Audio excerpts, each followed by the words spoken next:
नमस्कार दोस्तों, स्वागत है आपका आज के मुख्य समाचार में, जिसमें सबसे पहली और बड़ी खबर में आपको बताएंगे कि फिर से राकेश टिकैत ने योगी सरकार पर कसा तंज। कहा, योगी को तो हम देंगे गोल्ड मेडल। अखबार में किसानों पर छपा था विज्ञापन, जिसके बाद राकेश टिकैत ने कसा है तंज। दूसरी बड़ी खबर में आपको बताएंगे कि बीजेपी की नीतियों का एक्सपोज करने के लिए सभी जिलों में यूपी बचाओ अभियान चलाएगी एनसीपी, और इन मुद्दों पर रहेगा फोकस। दोस्तों, कौन से मुद्दे होंगे आपको जरूर बताएंगे।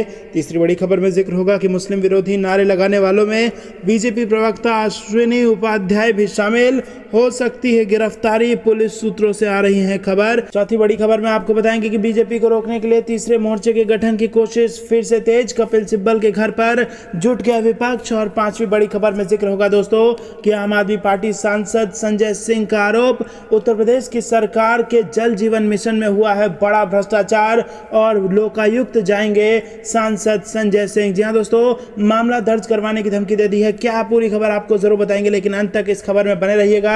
और उससे पहले अगर आपको भी ऐसा लगता है कि किसान आंदोलन से उत्तर प्रदेश में भाजपा को गद्दी छोड़नी पड़ जाएगी, तो आप अभी इस वीडियो को लाइक कीजिए और इस लाल बटन को दबा के चैनल को सब्सक्राइब कीजिए और घंटी बजाकर कमेंट में लिखिए जय हिंद। दोस्तों, आपको बता दें कि योगी आदित्यनाथ को तो हम देंगे गोल्ड मेडल, ये तंज कसा है राकेश टिकैत ने। आपको बता दें, केंद्र सरकार द्वारा पारित 3 कृषि कानूनों के विरोध में किसान लगभग 9 महीने से धरने पर बैठे हैं। किसान नेता राकेश टिकैत इस प्रदर्शन की अगुवाई कर रहे हैं। हाल ही में उन्होंने उत्तर प्रदेश सरकार को खुले तौर पर चेतावनी दे दी है और कहा है कि लखनऊ को दिल्ली की तरह घेर लेंगे। वो बार बार सरकार की मंशा पर सवाल उठाते हुए कह रहे हैं कि जब तक सरकार किसान बिल उनके पक्ष में नहीं करती, तब तक सभी किसान इसी तरह से विरोध प्रदर्शन करते रहेंगे। उन्होंने अखबार में किसानों पर छापे एक विज्ञापन के जरिए उत्तर प्रदेश सरकार पर निशाना साधते हुए कहा कि योगी आदित्यनाथ को तो हम गोल्ड मेडल देंगे। एक इंटरव्यू के दौरान पत्रकार उत्तर प्रदेश सरकार द्वारा फ्रंट पेज पर छपे विज्ञापन को दिखाते हुए सवाल पूछा कि योगी जी का ये विज्ञापन है जिसमें लिखा हुआ है कि भरपूर फसल, खुशहाल किसान, आप ये सब पढ़ते नहीं क्या? तो दोस्तों, राकेश टिकैत को अखबार दिखाकर योगी जी की तारीफ कर रहा था पत्रकार और पूछा कि क्या आप ये नहीं पढ़ते? तो इस सवाल का जवाब देते हुए राकेश टिकैत ने कहा कि स्वर्ण पदक जीतेगी ये सरकार, दुनिया की पहली सरकार होगी जिसको स्वर्ण पदक दिया जाएगा। झूठ बोलने पर इनको हम स्वर्ण पदक देंगे। पत्रकार ने उनसे सवाल पूछा कि योगी जी कह रहे हैं कि किसानों की तकदीर बदल गई है। इस सवाल पर राकेश टिकैत ने कहा कि झूठ बोलने पर अगर कोई सरकार स्वर्ण पदक जीत रही है तो वो भाजपा की सरकार है। आपको बता दें दोस्तों कि इस विज्ञापन में दावा किया गया है कि 1,40 करोड़ का भुगतान गन्ना किसानों को कर दिया गया है। दोस्तों, रुक करते हैं अगली बड़ी खबर की तरफ। भाजपा की नीतियों पर एक्सपोज करने के लिए सभी जिलों में यूपी बचाओ अभियान चलाएगी एनसीपी, और इन मुद्दों पर रहेगा मेन फोकस। दोस्तों, कौन से मुद्दे आपको बताते हैं, अंत तक खबर में ध्यान लगाकर सुनते रहिएगा। उत्तर प्रदेश में अगले साल होने वाले विधानसभा चुनाव को देखते हुए सभी दल मैदान में कूद पड़े हैं और राष्ट्रवादी कांग्रेस पार्टी यानी कि एनसीपी राज्य के सभी जिलों में यूपी बचाओ अभियान की शुरुआत करेगी। एनसीपी के नेताओं का दावा है कि इस अभियान के माध्यम से वो गांव-गांव जाकर बीजेपी के झूठ का पर्दाफाश करेंगे और योगी सरकार की जो विफलताएं हैं उनको जनता के सामने लेकर के आएंगे, और कोरोना महामारी के दौरान जो अव्यवस्थाएं फैली थी और जो जल शक्ति मिशन में हजारों करोड़ रुपए के घोटाले का सच आया है सामने, वो भी जनता को बताया जाएगा। इसी के साथ उत्तर प्रदेश में एनसीपी प्रमुख विपक्षी दल समाजवादी पार्टी के साथ अगला चुनाव लड़ेगी। हालांकि अभी सीट शेयरिंग को लेकर कोई बातचीत नहीं हुई है। पार्टी के प्रदेश अध्यक्ष उमाशंकर यादव ने कहा कि सभी जिलों में धरना प्रदर्शन के साथ ही उत्तर प्रदेश के सभी जिलाधिकारियों को एक ज्ञापन भी दिया जाएगा।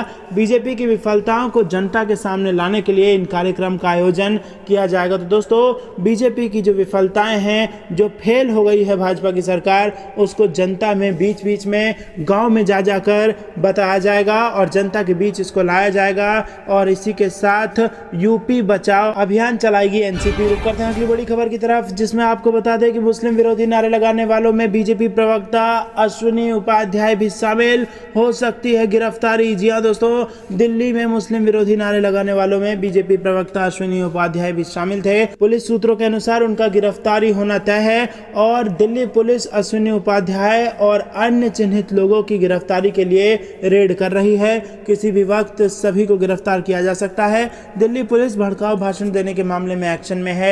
अश्विनी उपाध्याय की गिरफ्तारी हो सकती है। गौरतलब है कि जंतर मंतर पर अश्विनी उपाध्याय के कार्यक्रम के दौरान कुछ लोगों ने अभद्र, आपत्तिजनक और भड़काऊ टिप्पणियां की थी। एक विशेष समुदाय पर की गई आपत्तिजनक टिप्पणी का मामला पुलिस तक पहुंचा और वीडियो सोशल मीडिया पर वायरल हो गया। इसके बाद दिल्ली पुलिस ने अज्ञात लोगों के खिलाफ एफआईआर भी दर्ज की। ऐसा माना जा रहा है कि दिल्ली पुलिस कमिश्नर ने आरोपियों के खिलाफ सख्त कार्रवाई करने के निर्देश दिए हैं। अश्विनी उपाध्याय का कहना है कि वो कल किसी भी समय पर पुलिस के सामने पेश होने को तैयार हैं। अश्विनी उपाध्याय ने सफाई भी पेश की है और दावा किया है कि वह कार्यक्रम में गेस्ट के तौर पर थे और नारे लगाने वाले किसी भी व्यक्ति को वो नहीं जानते। रुक करते हैं अगली बड़ी खबर की तरफ। बीजेपी को रोकने के लिए तीसरे मोर्चे के गठन की कोशिश फिर से तेज।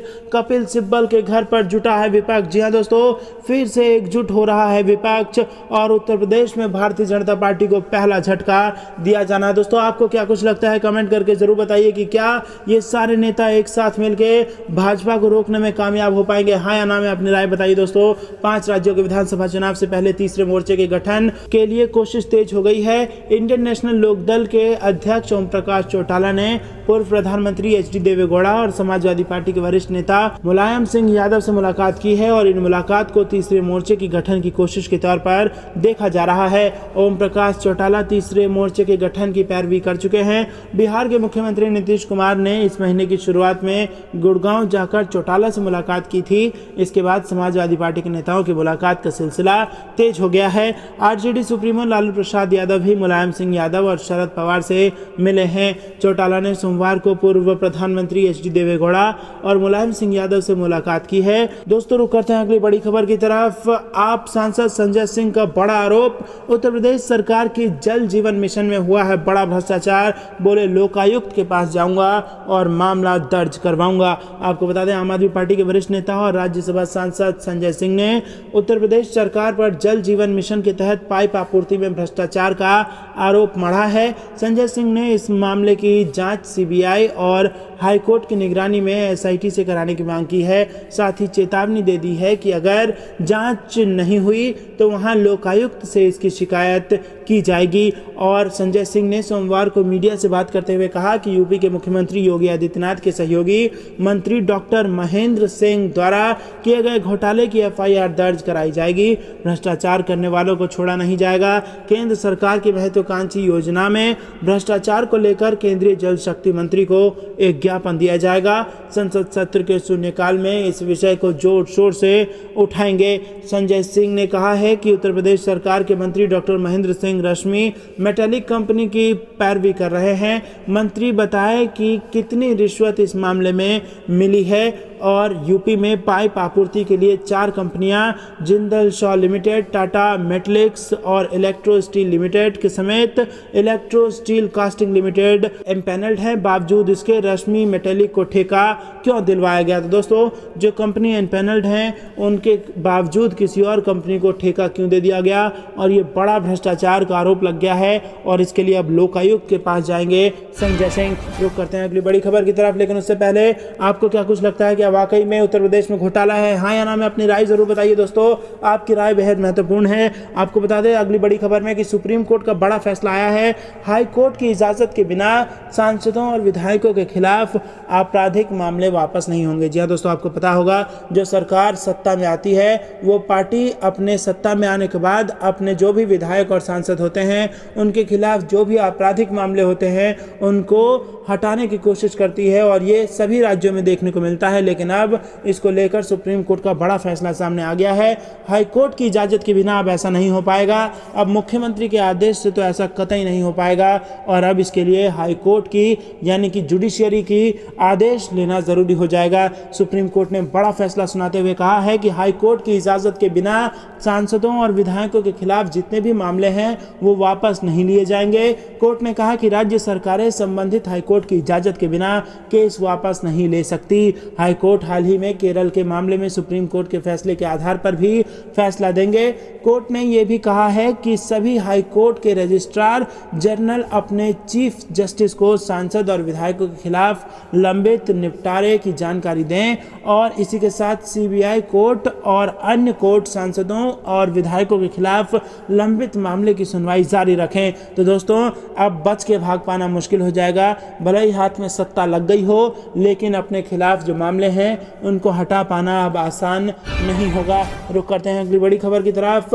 कश्मीर में राहुल गांधी बोले, जम्मू कश्मीर को दिया जाए पूर्ण राज्य का दर्जा, स्वतंत्र और निष्पक्ष चुनाव की है ये मांग। जी हाँ दोस्तों, कांग्रेस सांसद राहुल गांधी 2 दिवसीय दौरे पर जम्मू कश्मीर पहुंचे हुए हैं और यहाँ उन्होंने गांदेरबल में खीर भवानी मंदिर में दर्शन और हजरत दरगाह पर सजदा करने के बाद जम्मू कश्मीर के लिए पूर्ण राज्य के दर्जे की मांग की है।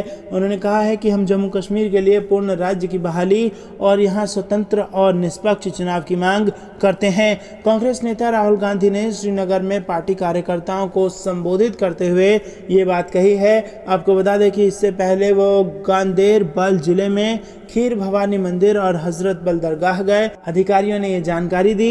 राहुल गांधी सोमवार को 2 दिवसीय दौरे पर जम्मू। दोस्तों, ये थी दिन भर कुछ बहस जरूरी और बड़ी खबरें। अंत तक बने रहने के लिए बहुत बहुत धन्यवाद। देख रहे थे आपका अपना चैनल द कंपेल न्यूज। जय हिंद, जय भारत।